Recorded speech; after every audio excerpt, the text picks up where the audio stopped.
आपको पता है कि ग्राफ ट्रावर्सल की दो टेक्निक होती है, एक होता है ब्रेथ फर्स्ट सर्च, एक होता है डेप्थ फर्स्ट सर्च। तो ब्रेथ फर्स्ट सर्च हमारी जो एल्गोरिदम है ये क्यू का इस्तेमाल करती है, जबकि डीएफएस इस्तेमाल करती है स्टैक का। ठीक है, तो हम लोग इसके एल्गोरिदम को समझना चाह रहे हैं कि किस तरीके से काम करेगी। तो आइए स्टार्ट करते हैं। मैं आपसे ये रिक्वेस्ट करूंगा कि ये वीडियो देखने से पहले, इसके ठीक पहले मैंने डीएफएस की वीडियो बनाई है, तो उसको आप एक बार देख के अगर इसको आएंगे तो ज़्यादा अच्छा, आपको और ज़्यादा मज़ा आएगा। ठीक है, तो जाहिर सी बात है इसकी एल्गोरिदम यहाँ सामने लिखी हुई है। मैं इसके एल्गोरिदम को आपको डिक्टेट नहीं करना चाहता, बल्कि हम लोग स्टेप बाय स्टेप करके देखते हैं कि किस तरीके से एल्गोरिदम काम करती है। ठीक है, तो आपके सामने मान लीजिए कि ये दिया गया ग्राफ है। ठीक है, और इस ग्राफ में क्या है कि हमारे पास एलिमेंट्स हैं 0 1 2 3 हैं। और अब क्या है कि इनिशियलाइज अ क्यू, तो सबसे पहले आपको पता है कि बीएफएस क्यू का इस्तेमाल करती है, तो पहले आप एक क्यू बना लीजिए। ठीक है, उसके बाद add v to q, v का मतलब स्टार्टिंग वर्टेक्स, तो मैं मान के चल रहा हूँ कि हमारी स्टार्टिंग वर्टेक्स है 0, तो ये स्टार्टिंग वर्टेक्स यहाँ पे डाल दीजिए। देन विजिटेड को एक विजिटेड एरे बनेगा, और विजिटेड एरे में सबकी वैल्यू बाय डिफॉल्ट कितनी होगी, 0 होगी। ठीक है, फिर क्या करेंगे, सेट विजिटेड 1, तो विजिटेड को आप क्या कर देंगे, 0 को क्या कर देंगे, 1 कर देंगे, स्टार्टिंग वर्टेक्स को कि आपने विजिट कर लिया। और जब विजिटेड 1 करेंगे तो उसका ट्रावर्सल भी यहाँ पे आप लिख सकते हैं। उसका ट्रावर्सल क्या हो जाएगा, ट्रावर्सल हो जाएगा 0, मतलब 0 वर्टेक्स को आपने विजिट कर लिया। ठीक है, उसके बाद ये कह रहा है कि repeat step 5 and 6 while Q is not empty. आप इसको 5 और 6 को तब तक रिपीट करिए जब तक क्यू खाली ना हो जाए। करना क्या है, delete the element V from Q. तो अगर स्टेप 2 में हम आए यहाँ पे, तो स्टेप 2 में आपको क्या करना है कि क्यू से, आप चाहे तो क्यू को दोबारा बना सकते हैं यहाँ पे। तो क्यू से, ये जो क्यू है आपकी, ये इसमें पहले से क्या था, 0 था, तो 0 1 2 3, जब 0 होगा तो आपको पता है कि फ्रंट भी ये रहेगा, रियर भी ये रहेगा। तो आप इसको क्या करिए, डिलीट कर दीजिए। जब आप डिलीट करेंगे तो डिलीटेड आइटम कौन सा होगा, डिलीटेड आइटम होगा, आपको पता है कि क्यू के अंदर 0 था तो 0 डिलीट होगा। फिर कह रहा है कि for all vertices W adjacent to V, जितने भी V के एडजेसेंट हैं, मतलब जो आपने डिलीट किया इसके जितने भी एडजेसेंट हैं, एडजेसेंट कौन कौन सा, 1 और 2, उसको आप क्या कर दीजिए, अगर वो विजिटेड नहीं है तो उनको विजिटेड कर दीजिए और क्यू के अंदर ऐड कर दीजिए। तो क्या करना है, पहले हमें विजिट करना है, तो विजिट का मतलब है कि 1 और 2 को हमने क्यू के अंदर डाल दिया, और 1 और 2 को साथ ही साथ हमने क्या कर दिया, विजिट ट्रवर्स कर लिया। और इसको विजिटेड हमने क्या कर दिया, विजिटेड हमने क्या कर दिया, विजिटेड हो गया 0 1 2 और 3, तो ये हो गया 1 1 1 और 0। अभी 3 को हमने विजिट नहीं किया है। अब आइए स्टेप 3 में, स्टेप 3 को मैं यहाँ पे बनाता हूँ। तो स्टेप 3 में आपने क्या किया कि फिर से वही बात है कि डिलीट फ्रंट एलिमेंट। तो फ्रंट एलिमेंट कौन सा है, जाहिर सी बात है फ्रंट एलिमेंट इस समय कौन सा होगा, ये यहाँ पे फ्रंट होगा, यहाँ पे रियर होगा। तो फ्रंट कौन सा है, 1, तो आप 1 को डिलीट करिए। तो जब आप 1 को डिलीट करेंगे तो V के अंदर क्या आ जाएगा, 1 आ जाएगा। अब कह रहा है कि जितने भी 1 के अनविजिटेड एडजेसेंट हैं उसको आप देख लीजिए, क्यू में डालना है उसको। तो 1 के अनविजिटेड कौन सा है, 0 विजिटेड है, तो 0 को छोड़ दीजिए। 3 अनविजिटेड है, तो 3 को आपको क्या करना है, 3 को आपको क्यू में डाल देना है। तो आपने क्यू के अंदर, यहाँ पे हम लोग बना रहे थे, तो यहाँ पर क्यू के अंदर, ये जो क्यू है इसके अंदर पहले से क्या पड़ा था, पहले से है 0 1, 1 भी डिलीट हो गया है, तो ये है 2 और ये है 3, तो ये है 2 ये है 3। तो आपको पता है कि फ्रंट यहाँ रहेगा, रियर यहाँ रहेगा। ठीक है, और जब आप इसके अंदर क्यू में इंसर्ट करने से पहले आप इसको क्या कर लेंगे, विजिट कर लेंगे। तो यहाँ पे देख लीजिए विजिटेड एरे को अगर आप ध्यान से देखें तो विजिटेड एरे में क्या हो गया, 0 1 2 और 3, ये सारे की वैल्यू क्या हो गई, 1 हो गई, क्योंकि 3 को विजिट कर लिया। इसके बाद जब बाकी बार लूप चलेगी तो कोई अनविजिटेड होगा नहीं, इसलिए आगे लूप में सारी चीज़ों को ये इग्नोर कर देगा। तो हमारा ट्रावर्सल कितना आ गया, 0 1 2 3। इसका मतलब कैसे करेंगे, तो डीएफएस में पहले 0 आएगा, फिर 1 2 को विजिट करेंगे, फिर 3 को विजिट करेंगे। ये लेवल वाइज जनरली ट्रावर्सल करता है आपका बीएफएस। तो 0 1 2 एंड देन 3 को। अब जहाँ तक इसके कोडिंग की बात है कि इसको किस तरह से हम लोग इसको डेवलप कर सकते हैं, इसके प्रोग्राम को कैसे बना सकते हैं, तो बिल्कुल आपको एल्गोरिथम फॉलो करते जाना है। तो मैं फिर से आपको कहूँगा, चूँकि इस वीडियो से ठीक 2 पहले मैंने डीएफएस की और एडजेसेंसी मैट्रिक्स कैसे बनती है वीडियो बना के रखा है, तो मैं दोबारा एडजेसेंसी मैट्रिक्स बनाने का प्लान नहीं कर रहा हूँ। तो ये एडजेसेंसी मैट्रिक्स का कोड लिखा हुआ है, ये प्रिंट करने का कोड लिखा हुआ है, यहाँ पे एजेस लिखी हैं, एडजेसेंसी मैट्रिक्स को हमने बना दिया है, वेस्टेड को 0 कर दिया है। ये ऑलरेडी मैंने इसके ठीक पीछे 2 वीडियो मैंने बताया कि किस तरह से एडजेसेंसी मैट्रिक्स आप बनाएंगे, कैसे आप डीएफएस में एडजेसेंसी मैट्रिक्स बनाएंगे। यहाँ फिर मैं दोबारा उसको रिपीट नहीं करना चाहता, ठीक है। अगर आपको एडजेसेंसी मैट्रिक्स बनाना नहीं आता तो पहले आपको वो देखना चाहिए, फिर ये देखना चाहिए। अगर आता है तो फिर कोई बात नहीं, हम लोग कंटिन्यू कर सकते हैं। तो अब स्टार्ट करते हैं। इसमें आपको चाहिए एक क्यू। आपको क्यू का बेसिक कंसेप्ट याद करिए, क्या था कि आपको एक क्यू बनाना है। तो क्यू के अंदर आपको क्या था, क्यू की साइज़ रखनी थी जितनी नंबर ऑफ वर्टिसेस हैं। फिर क्या करना है, आपको पता है कि क्यू में एक फ्रंट एंड होता है जिसकी शुरुआती वैल्यू -1 होती है, और एक रियर एंड होता है जिसकी वैल्यू भी -1 होती है शुरुआत में। क्यू के अंदर 2 ऑपरेशन है, एक क्यू में वैल्यू को इंसर्ट करने का और दूसरा क्यू में वैल्यू को डिलीट करने का। तो मैं बहुत डिटेल कोड नहीं लिखूंगा, जितनी यहाँ पे ज़रूरत है बस उतनी कोड लिखूंगा। तो मैंने कहा वाइड क्या है, इन क्यू। इन क्यू मतलब क्यू के अंदर एलिमेंट को इंसर्ट करना है। तो INT-N लिया, हमने सिंपल चेक किया, हमने ओवरफ्लो नहीं चेक किया क्योंकि ओवरफ्लो की सिचुएशन कभी यहाँ पे आएगी नहीं।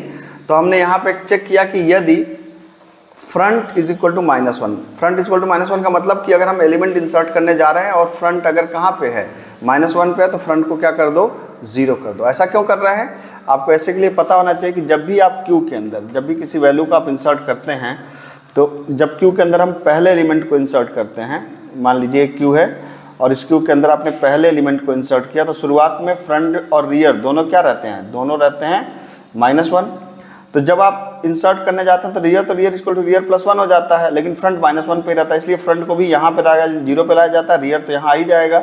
तब जो वैल्यू आपको यहाँ इंसर्ट करनी है उसको इंसर्ट कर दीजिए। इसीलिए हमने यहाँ पे ऐसा किया कि फ्रंट अगर -1 हो तो फ्रंट 0 हो जाए, अदरवाइज क्या हो जाए, रियर इक्वल टू रियर +1। और क्यू के रियर पोजीशन पे हमने क्या कर दिया, एन को इंसर्ट कर दिया। बिल्कुल आसान है। उसी तरीके से हमें क्या करना है, क्यू को डिलीट करना है, तो INT-Q। अब क्यू डिलीट करने को DQ बोले हम लोग, DQ। तो DQ का मतलब है क्यू को डिलीट करना है। अच्छा, डिलीट करने में 2 बातें हो सकती हैं। डिलीट करने का मतलब जब भी आपको पता है कि किसी भी क्यू को डिलीट करने के लिए, तो जैसे मान लीजिए कि अगर 10 है, 20 है, 30 है, 40 है, तो अगर फ्रंट यहाँ है, रियर यहाँ है, तो हम क्या कर सकते हैं, फ्रंट इक्वल टू फ्रंट +1 होता है, फिर फ्रंट इक्वल टू फ्रंट +1 होता है, आपको डिलीट का पता ही है। तो हमने यहाँ पे कहा कि INT-V, V इक्वल टू क्या, क्यू का जो भी फ्रंट पे वैल्यू है, ठीक है। और क्या किया हमने कहा कि front is equal to front +1, front एक आगे चला जाए और रिटर्न हो जाए क्या, V पे। हमको ये भी चेक करना है कि ऐसा तो नहीं कि क्यू खाली है, ठीक है। तो क्यू अगर खाली है तो क्यू की खाली कैसे चेक होता है, क्यू को खाली 2 तरीके से चेक होता है, क्यू एम्प्टी है कि नहीं। पहला तरीका तो ये हो सकता है कि जैसे आपने एक क्यू बना रखी है, तो यहाँ पर क्या हो सकता है कि पहला केस क्या हो सकता है कि फ्रंट -1 हो।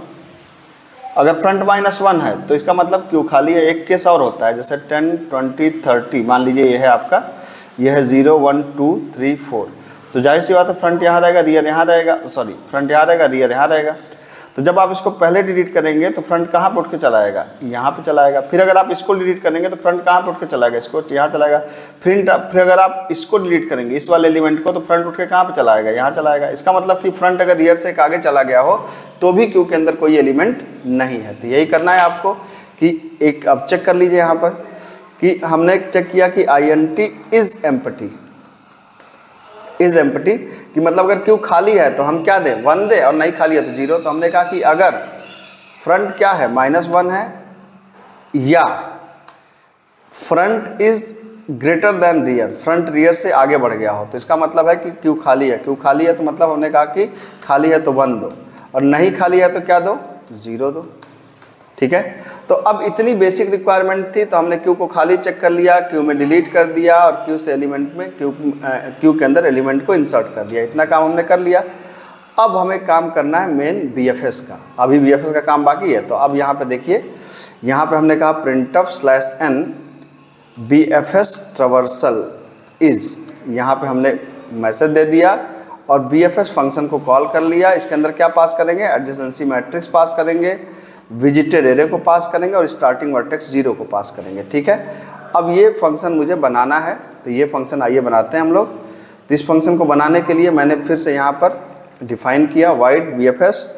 आपको पता है कि ये डबल डायमेंशन एरे है, तो यहाँ पे आप ऐसे देंगे, ये आपका हो गया नंबर ऑफ वर्टिसेस ठीक है, ये हो गया आपका विजिटेड और ये हो गया आपका स्टार्टिंग वर्टेक्स, ठीक है। अब आपको सिंपली क्या करना है, अब आपको एल्गोरिदम को सिंपल देखना है, फॉलो करते जाना है। तो एल्गोरिदम क्या है, इनिशियलाइज ए क्यू, तो क्यू को तो बना ही लिया हमने। ऐड वी टू क्यू, पहला काम ये करते हैं कि वी मतलब स्टार्टिंग वर्टेक्स, तो आपको इसको क्या करना है, क्यू के अंदर ऐड कर देना है, एस को आपने ऐड कर दिया। उसके साथ ही साथ क्या करना है, उसका विजिटेड 1 कर देना है। विजिटेड 1 का मतलब एक तो इसको प्रिंट करा दीजिए, प्रिंट का मतलब कि ये पहला एलिमेंट होगा जिसको आप प्रिंट करेंगे, तो एस को हमने प्रिंट करा दिया। फिर विजिटेड का जो एस है इसको 1 कर देंगे कि हमने इसको विजिट कर लिया, पहला काम हो गया। उसके बाद स्टेप 4 में आए जहाँ लूप चलना है कि 5 और 6 को रिपीट करना है। तो रिपीट का मतलब क्या होता है, लूप चलना है। तो हमने कहा कि भाई तब तक लूप चलो जब तक कि is empty not equal to क्या 1। मैंने क्या कहा था कि जब क्यू खाली हो तो क्या रिटर्न करो, 1 रिटर्न करो। ये फंक्शन बनाया ना मैंने ऊपर, ये देखिए ध्यान से, इसीलिए बनाया था। इज एम्प्टी फंक्शन है, इज एम्प्टी, जो कह रहा है कि अगर क्यू खाली हो तो क्या रिटर्न कर दो, 1 रिटर्न कर दो। तो यहाँ पर हमने क्या किया कि अगर क्यू खाली है तो भैया 1 रिटर्न कर दो। अच्छा, अब एल्गोरिदम क्या कर रही है, कह रही है कि delete the element V from Q. अब क्यू के अंदर आप लूप के अंदर आ गए, अब कह रहा है कि आप वी को डिलीट करो। तो डिलीट का मतलब डी क्यू फंक्शन को कॉल कर लो, ये डिलीट कर देगा अपने आप। उसके बाद क्या कह रहा है, for all vertices W adjacent from V, जितने भी उसके एडजेसेंट हैं, ठीक है, मतलब वी के जितने भी एडजेसेंट हैं। तो एडजेसेंट कैसे चेक होगा, I N T I equal to 0, adjacency matrix से चेक होगा, आई लेस देन कितना, number of vertices I plus plus. और चेक कर लीजिए कि यदि एडजेसेंसी मैट्रिक्स के वी क्रॉस आई, ठीक है, वी क्रॉस आई की वैल्यू अगर 1 है, ठीक है, अगर 1 है तो अगर वी क्रॉस आई की वैल्यू 1 है इसका मतलब वो एडजेसेंट है। और एडजेसेंट है, इसके लिए क्या समझना पड़ेगा, एडजेसेंसी मैट्रिक्स समझना पड़ेगा। और मैं ये मान के चल रहा हूँ कि आपको यहाँ तक एडजेसेंसी मैट्रिक्स आती है अगर 1 है। और इसके साथ साथ क्या है, अगर वो विजिटेड नहीं है, visited of I is equal to क्या 0, अगर वो विजिटेड नहीं है तो, ठीक है, तब क्या करना है आपको, अगर इफ नॉट विजिटेड देन एक तो उसको विजिटेड करो और क्यू के अंदर डाल दो। तो उसको विजिटेड का मतलब क्या है, विजिटेड का मतलब है कि उसको आपको प्रिंट कर दो, एक प्रिंट कर दो उस वर्टेक्स को, और साथ ही साथ उसको विजिटेड कर दो। तो visited of I is equal to क्या कर दिया, 1 कर दिया। और फिर क्या कर दिया, इन क्यू, मतलब क्यू के अंदर इंसर्ट कर दिया आई। बस भाई साहब कोड बन गया, पता है आपको, हो गया काम खत्म। ये देखिए, ये द ग्रेट BFS का कोड आपके सामने है, चला के देख लिया जाए क्या, बस कोई गलती ना आए। हाँ ठीक है, बिल्कुल ठीक है। 0 1 2 3 यही निकाला था ना हम लोगों ने। यह देखिए, जब हम लोगों ने ट्रैवर्स किया था इसको, एक मिनट, जब हम लोगों ने ट्रैवर्स किया था तो आप देखिए यही निकाला था ना। एक मिनट इसको साइड कर देते हैं। ये 0 1 2 3, यहाँ देखिए हमारा रिजल्ट क्या आया है, 0 1 2 3, ये सॉरी 0 1 2 3, ये देखिए रिजल्ट मैच कर गया ना, 0 1 2 3 0 1 2 3। तो मेरा ख्याल है कि बहुत ही ज़बरदस्त आपने पढ़ा होगा ये। अब लेकिन अब इसको, अब ये देखिए, ये हमारा BFS का प्रोग्राम है, तो यही एल्गोरिदम आपको एग्जाम में लिख देना है, बिल्कुल सिंपल सी बात है, ठीक है। अगर आपको ये समझ में आ गया है तो इसको याद करना एकदम आसान है, नहीं समझ में आया तो फिर माथा पीटते रहिए, ठीक है। तो एक बात आप समझ लीजिए कि इस प्रोग्राम को करने के लिए शुरुआती 2 वीडियो देख के आएंगे, क्योंकि एडजेसेंसी मैट्रिक्स को मैंने डिटेल में चर्चा नहीं करी है। तो एडजेसेंसी मैट्रिक्स के लिए आपको पहले पीछे वाली वीडियो देखना पड़ेगा, और एक बार एडजेसेंसी मैट्रिक्स आपको समझ में आ गई तो ये तो बच्चों का खेल है। तो होपफुली आपको बात समझ में आई होगी। मिलते हैं अगले लेक्चर में, थैंक यू।